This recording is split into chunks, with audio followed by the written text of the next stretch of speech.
नमस्कार, मैं चंदन कुमार और आप देख रहे हैं अपना पसंदीदा चैनल अंगवानी। साथियों, हमारे साथ एलन पाठक सर, और पाठक सर को देखकर आप समझ गए होंगे कि हम किस बात पर चर्चा करने वाले। क्योंकि 8वें वेतन आयोग पर शुरुआत के दिनों से ही जो हमें पुरानी ऐसी जानकारियां दे रहे हैं 8वें वेतन आयोग के बारे में जो शायद आपको नहीं पता थी, और हम इसको दावे के साथ और गर्व के साथ कहते हैं कि जिस चीज की चर्चा उन्होंने छेड़ी थी कि जब हम एक्वायर्ड फार्मूले के तहत, जो कि ब्रिटिश राज का फार्मूला था, उसके तहत जब हम एक परिवार का जो आय कितना होना चाहिए जो उसकी गणना करते हैं, तो उसमें हम माँ बाप को नहीं काउंट करते हैं, सिर्फ नौकरी करने वाले कर्मचारी और पत्नी उनकी और उनके 2 बच्चों को काउंट करते हैं। तो इसको लेकर ये हुआ था कि चूंकि सरकार भी इस बार जो धर्म संस्कृति को मानने वाले, तो ऐसे में माँ बाप को कैसे छोड़ दिया जाए, तो इसकी चर्चा हमने सबसे पहले वीडियो में की थी और सबसे पहले यही इसी प्लेटफॉर्म पे हुई थी।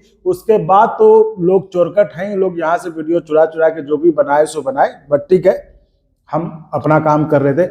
और आज हमें बताते हुए खुशी हो रही है, पाठक सर ने बताया है उस चीज को, उसी पॉइंट को भारत सरकार के पास जो स्टाफ साइड जेसीएम है, उनके तमाम आज जो बैठक थी, आज मतलब 10 तारीख को जो बैठक थी, उसमें जेसीएम स्टाफ साइड के तमाम नेताओं ने एक साथ एक स्वर में कहा कि ये नहीं चलेगा, इसको आपको करना पड़ेगा कि माता पिता की भी गिनती हो उस फिटमेंट फैक्टर में। तो आइए इसी मसले पर हम बात करते हैं खुद पाठक सर से कि आखिर आज की मीटिंग में वो मतलब क्या बात थी जिस पर कि तमाम जो जेसीएम के स्टाफ साइड के नेता थे वो एकमत थे, और वो कह रहे थे कि ये अंग्रेजों के जमाने वाला ये नियम नहीं चलेगा और हमें माँ बाप को भी काउंट करना पड़ेगा, जो कि वेतन निर्धारण का कितना बढ़ना चाहिए वो जो फॉर्मूला है। तो पाठक सर को आप तो अब जानते हैं, अब परिचय क्या देना, लेकिन फिर भी चलिए जो नए लोग आज देख रहे हैं उनके लिए मैं परिचय बता देता हूँ कि पाठक सर मतलब बहुत पुराने कर्मचारी नेता है और वो एआरएफ से जुड़े हुए हैं, और जो रायबरेली में मॉडर्न रेल कोच फैक्ट्री वहां का जो कर्मचारी यूनियन है उनके जनरल सेक्रेटरी भी है। लेकिन यहाँ पर वो संगठन यूनियन से अलग होकर आपको वेतन आयोग की बारीकियों के बारे में न्यूट्रल होकर बताते हैं, यूनियन और इन सबको बिना लाए। और इसकी बात जैसा कि मैंने आपको बताया कि इस बारे में बात भी उन्होंने ही सबसे पहले छेड़ी थी, जिस बात को आज स्टाफ साइड के तमाम नेताओं ने एक स्वर में भारत सरकार के आला अधिकारियों को बता दिया कि ये करना पड़ेगा, ये सुधार करना पड़ेगा, ये ब्रिटिश राज के नियम को टाटा बाय बाय करना पड़ेगा। तो हम उन्हीं से जानते हैं कि आखिर इस पर मीटिंग में क्या हुआ। पाठक सर, बहुत स्वागत है आपका। धन्यवाद आपका। सर, आप जिस चीज को लेकर मतलब बड़े नाराज थे कि इस सरकार में तो कम से कम ये चेंज होना ही चाहिए, तो उसके लिए तो आज पूरे तमाम जो स्टाफ साइड के नेता थे उन्होंने दमदारी के साथ आज सरकार को बता दिया कि माँ बाप को भी काउंट करना पड़ेगा। क्या हुआ सर आज? अच्छा है कि पहली चीज तो आज की बैठक भारत सरकार ने बुलाई थी। सरकार ने पहले 8वें वेतन आयोग की घोषणा कर दी। घोषणा के बाद नेशनल काउंसिल जेसीएम ने उनको पत्र लिखा सरकार को कि आप पे कमीशन की जो अधिकृत पत्र है, जिसमें अभी चेयरमैन सदस्य सब नामित होना बाकी है, नाम फाइनलाइज सरकार ने अभी तक किया नहीं, हम लोगों की जानकारी में नहीं है। मोदी जी की बहुत सारी चीजें जो बिल्कुल सामने आ जाती हैं सतह पर। जो मीटिंग थी नेशनल काउंसिल जेसीएम की स्टैंडिंग कमेटी को टर्म्स एंड रेफरेंस फाइनल करने के लिए सरकार ने एजेंडा भेजा था और ये कहा था कि अगर आपको कुछ सुझाव देना है तो आप बताइए। तो हम लोगों ने कहा था कि आप मीटिंग करिए। आज मीटिंग हुई। उस मीटिंग में जो सबसे प्रमुख मुद्दा था कि सरकार 3 यूनिट के परिवार को मानकर एक कर्मचारी का न्यूनतम वेतन तय करती है, ये फार्मूला सही नहीं है। जिसकी बात आप बहुत पहले से मैं पहले से कहता रहा हूं, और जो मैं कहता रहा हूं वो इस सरकार की संवेदनशीलता, भारत की संस्कृति और संयुक्त परिवार, दुनिया के देश आज तबाह हो गए हैं। अमेरिका, इंग्लैंड, जापान सब इस तरफ लौटना चाहते हैं, क्योंकि उनके यहाँ एकल परिवार है, माँ बाप ओल्ड एज होम में रहते हैं। भारतीय संस्कृति ये नहीं है। और अगर भारतीय संस्कृति और 1000 साल की वैभवकारी भारतीय संस्कृति सनातन की व्यवस्था ये सरकार लाना चाहती है, तो सबसे पहले तो माँ बाप को परिवार का हिस्सा बनाया जाए। उसके गणना करते हुए 3 यूनिट की जगह मिनिमम 5 यूनिट पर सरकार एक कर्मचारी के न्यूनतम वेतन को तय करे। आज इस पर हमने प्रमुखता से नेशनल काउंसिल जेसीएम में जो बैठक थी उसमें सरकार को ही घेरा है, क्योंकि सरकार ने 2022 में एक एक्ट पास किया। भारत सरकार का अधिनियम पास है। अच्छा, क्या अधिनियम है वो अधिनियम है the maintenance and welfare of parents and senior citizens act 2022 वो कहलाता है। इसमें सरकार ने उसको क्रिमिनल तरह से अफेंस किया है और बाध्यता है कि आपको अपने पेरेंट्स की देखभाल करनी है, उसका पूरा खर्चा और उसके सुख सुविधा वेलफेयर उसका पूरा ध्यान रखना बाध्यता है। भारत सरकार के कर्मचारी हैं। भारत सरकार के कर्मचारी के ऊपर डिसिप्लिन एंड अपील रूल लागू होता है, तो हम लोग तो सीधे सीधे जवाबदेही हैं सरकार की। ये तो सरकार ने देश की आम जनता के लिए कानून बनाया, लेकिन हम उसके कर्मचारी हैं। हमारे ऊपर नियमावली सरकारी कर्मचारी की लागू होती है। तो जब सरकार ने ये कानून पास किया एक्ट, तो इस एक्ट के तहत हमारी जो सर्विस कंडीशंस है, जो रूल है, जो अनुशासन अधिनियम है, बहुत सारे एक्ट सरकार ने सरकारी कर्मचारियों के नियमावली आचरण की बना रखी है। उसके तहत हम बाध्य हैं कि हम माँ बाप को परिवार में रखें और उनको परिवार का हिस्सा माने। तो सरकार इससे अब मना नहीं कर सकती कि वो माँ बाप को जोड़ते हुए 5 यूनिट से मना करे। सरकार ने जो एजेंडा हमको भेजा था, उस एजेंडे में सरकार ने 3 यूनिट की जगह 3.6 यूनिट की बात खुद अपने तरफ से भेजी थी। अच्छा, और वो इसलिए भेजी थी कि इस पर 2019 में सरकार ने कहीं लेबर मिनिस्ट्री को एक कमेटी बनाकर भेजी थी कि कितनी यूनिट पर यह तय होना चाहिए।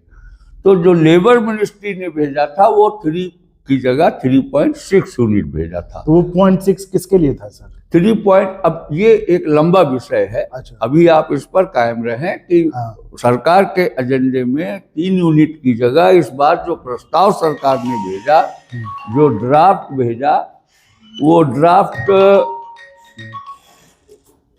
3.6 यूनिट पर मिनिमम वेज तय करने की बात एजेंडे में उन्होंने भेजी। उस पर आज बात साफ कर दी गई कि आपके ही एक्ट हैं, आपके अधिनियम हैं, और हम भारत सरकार के जितने भी कर्मचारी हैं, जब देश के लिए वो हर एक जो इस देश का नागरिक है उसके लिए, हर बच्चे हर युवा के लिए ये अधिनियम लागू है। तो जब बाध्यता है और वो क्रिमिनल ऑफेंस है, उसको क्रिमिनल दायरे में लाया गया है इस एक्ट में, तो इनको मानना बाध्यता है। और सरकार को इस टर्म्स एंड रेफरेंस में 3 यूनिट की जगह 3.6 जो उनका प्रस्ताव है उसकी जगह 5 यूनिट के परिवार को मानते हुए और टर्म्स एंड रेफरेंस में ये पे कमीशन के डालना हो। अच्छा, मतलब 3 हो गया, इधर जो कर्मचारी हो गया, कर्मचारी की पत्नी हो गई, और 2 बच्चों को जो हाफ हाफ करके ले लिए 3, और 2 हो गया माता पिता के लिए, 4-5 है, यानी कि 5 यूनिट। मतलब इसको दमदारी के साथ आज सरकार के सामने आप लोगों ने बिल्कुल बिल्कुल। अब क्या लगता है सरकार में कुछ ऐसा उधर से कुछ लगा, सुनने में कुछ लगा? अब सरकार ने आखिर में, क्योंकि बड़े मुद्दे, कई मुद्दे हैं, 6-7 इसमें मुद्दे हैं जो आज उठाए गए, उन सारे मुद्दों के बाद सरकार ने ये कहा कि ये पहली मीटिंग है और हम इस पर और आपके साथ में चर्चा करेंगे। तो हम लोगों ने ये भी कहा है कि नेशनल काउंसिल जेसीएम की आप स्टैंडिंग कमेटी बुलाइए और स्टैंडिंग कमेटी के साथ साथ नेशनल काउंसिल जेसीएम की फुल फ्लेज कमेटी बुलाइए। जी, तो सर मैं ये कह रहा हूँ, तो मान लीजिए 5 हो गया, अगर 5 यूनिट पे अगर हम करते हैं, अभी तक हम 3 पे कर रहे थे, तो 3 पे जो हम सोच रहे थे कि पैसा इतना, हालांकि वो तो फिटमेंट फैक्टर पे होगा कि कितना पैसा होगा, लेकिन अगर हम 5 भी लेके चले, फिटमेंट फैक्टर मान लीजिए बाद में जब तय होगा प्रक्रिया के तहत, हम उस स्पेकुलेशन में नहीं जा रहे, तो यानी कि पैसा तो बढ़ेगा ठीक ठाक, अगर 5 भी मान ले तो। भाई पैसा बढ़ेगा, इस पर बहुत सारे जो आर्थिक विशेषज्ञ हैं, सरकार की जो प्रमुख आर्थिक सलाहकार हैं, उन सब लोगों ने सरकार के, जैसे इनकम टैक्स का विषय आया था कि 12 लाख पर अब जो रिवाइज्ड इनकम टैक्स की जो नई प्रणाली जारी की है, उस पर 12 लाख तक इनकम टैक्स 0 है। ये इसके ऊपर बहुत प्रतिक्रियाएं हुई।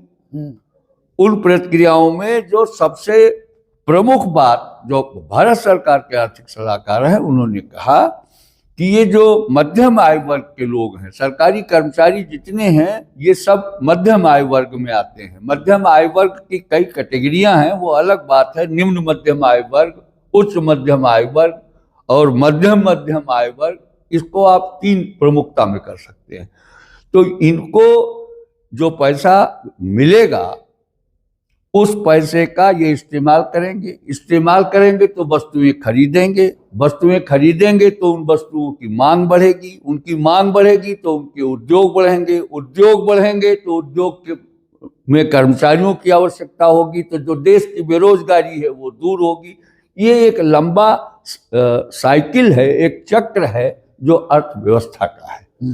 तो इसी तरह से माँ बाप के यूनिट को जोड़ने के बाद जो वेतन बढ़ेंगे, उससे उनका जो जीवन है वो गरिमापूर्ण जीवन होगा। उनके सुख सुविधा का ध्यान रखा जाएगा। उस सुख सुविधा के लिए जो भी आवश्यकता होगी तो वो बाजार से ही उपलब्ध होगी। घर में तो कोई सुख सुविधा किसी के अपने आप पैदा नहीं होती, तो बाजार से ही वो चीजें आएंगी। तो इसलिए हमें आशा है कि सरकार इस पर गंभीरतापूर्वक इस बात को करेगी, और इस पर तो अभी बहुत पानी बहना है। अभी तो हम अपना विस्तृत, इसके ऊपर भी हम विस्तृत एजेंडा बनाएंगे। तो ये सारी चीजें हैं, बहुत सारे और विषय हैं जो आज के 5-6 विषय हैं जिनको उठाया गया। अब आप इसमें फिर कभी किसी विषय पर आप चर्चा करेंगे तो उन विषयों को भी बात करेंगे। तो साथियों, अब फिटमेंट फैक्टर तो देखिए बाद में तय होगा, लेकिन ये बात तय है कि जिस तरह से इसको लेकर जोर दिया गया कि आप जो माँ बाप को काउंट करें और वो यूनिट जो है 3 की बजाय अब 5 हो जाएगा, तो चाहे फिटमेंट फैक्टर कितना भी हो, तो अगर मान लीजिए अभी तक 3 पे ऐड हो रहा था, अब 5 पे होगा, तो जाहिर तौर पर पैसा अच्छा ही बढ़ेगा। तो हम हमेशा अच्छा ही सोचते हैं और अच्छे की कामना के साथ इस चर्चा को विराम देते हैं, और हम आपको फिर आगाह करते हैं कि कोई भी किसी भी लोगों के भ्रम में ना पड़े। जितना फिटमेंट हो जाएगा उतना हो जाएगा, अभी कुछ तय नहीं हुआ है। जो बताएं उनको पूछिए वीडियो पर, अगर नहीं हुआ तो आपका क्या करेंगे। इसलिए हम हमेशा ये कोशिश करते हैं आपको यहाँ से सही जानकारी मिले, ऑथेंटिक जानकारी मिले, क्रेडिबल जानकारी मिले, ताकि आप अपनी अपेक्षाएं इतनी ना बढ़ा लें कि कल अगर वो ना हुआ तो आपको बहुत धक्का लगे। तो साथियों, इस वीडियो में फिलहाल इतना ही। आप ऐसे ही चैनल को लाइक शेयर सब्सक्राइब करते रहें, और संभव हो तो ज्वाइन भी करिएगा, जिससे हमें आपके लिए और गुणवत्तापूर्ण कंटेंट के निर्माण में मदद मिले। बहुत बहुत धन्यवाद सर। धन्यवाद। और अगर आपको अच्छा लगा तो एक बार और आपको मैं कहना चाहूँगा कि आप इसको प्लीज सब्सक्राइब और शेयर करते रहें, ताकि हमारा भी मनोबल और सपोर्ट बना रहे।